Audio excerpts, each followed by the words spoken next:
Everyone's getting fired up about immigration these days. I know. I'm glad that we're starting to get more comfortable talking about these things because I think they're important conversations. It's so taboo because you don't want to be labeled as racist. But like when you're starting to see people intense, like you have to start having these conversations, like where people are going to live. Yeah, you know? It's not racist to say, I don't want people living on the street. Yeah, right. That's not an issue of race. That's an issue of overpopulation in a specific area. That has nothing to do with the color of your skin. Like you could be a white person, brown person, purple person. It doesn't matter. But if you're living on the streets, like that's not okay. We can't bring more people in until we have enough shelter for everyone. And so if we have enough shelter to accommodate the people that we have on the ground right now, then we bring people in and say, welcome to Canada, you know, please be respectful and, you know, access appropriate housing because tents are not appropriate housing. As we talked about ad nauseum. What are your thoughts in terms of like now that like this idea has been put forward by the Liberals of what they're going to do to address the housing shortage? That has come pretty late. We're at the end of 2023. We're seeing an election in likely 2 years.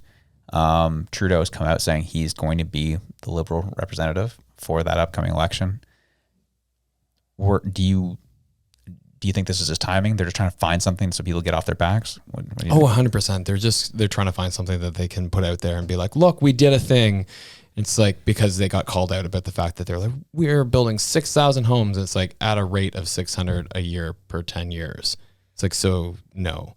And so Poilievre is always quick to point out, they're like, you know, where are they living, you know, in these invisible homes that you have not built? Right. So I think that they're going and they're like, I love that they call it a wartime measure because it automatically brings up a little bit of patriotism. You're like, oh yes, they're boys who served and fought for us. So it makes you feel good. It's like, it was very well done. And like, I have to say about Sean Fraser, I know you don't like him. When he speaks, he doesn't sound like an idiot. I find I listen to him. I'm like, okay, this guy's smart. Like, it's not like listening to Trudeau where you're like, what is the next stupid thing that's going to come out of this man's mouth? You know, drink box water bottles. Like, you know what I mean? Like something stupid like that. Speaking moistly. Like the list goes on. Sean Fraser, at least when you listen to him, you're like, okay, I can see him as a leader. If the Liberals actually ran him as leader, I think Pierre Poilievre would actually have a run for his money because I think that he looks like a leader. I think he sounds like a leader. And I think that people would actually buy into it. Yeah. That's an aside.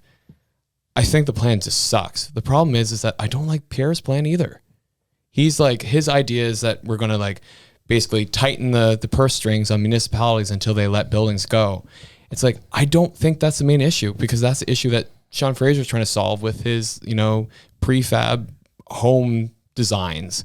It's like the issue is not the home designs. The issue is not the development departments. Like maybe it's a little bit of the issue, but it's not the primary issue. The primary issue is affordability, land access, labor costs, labor availability. It's like, and none of that gets solved by saying a municipality, like, you're not getting your money until you build more homes. And, you know, here's some free home plans. Like neither of those work. Right. So I've yet to see somebody come up with a solution that I like. My solution, get the CMHC to start actually building freaking homes.